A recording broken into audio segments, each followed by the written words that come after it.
Hello everybody and welcome to Dr. Nick's tutorials. In this video we are going to see how to premiere a YouTube video. So let's get started. Let's open studio.youtube.com.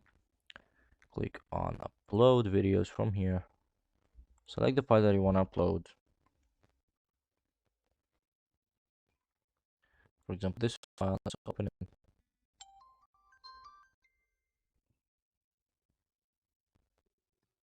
As it's just been loading, yeah.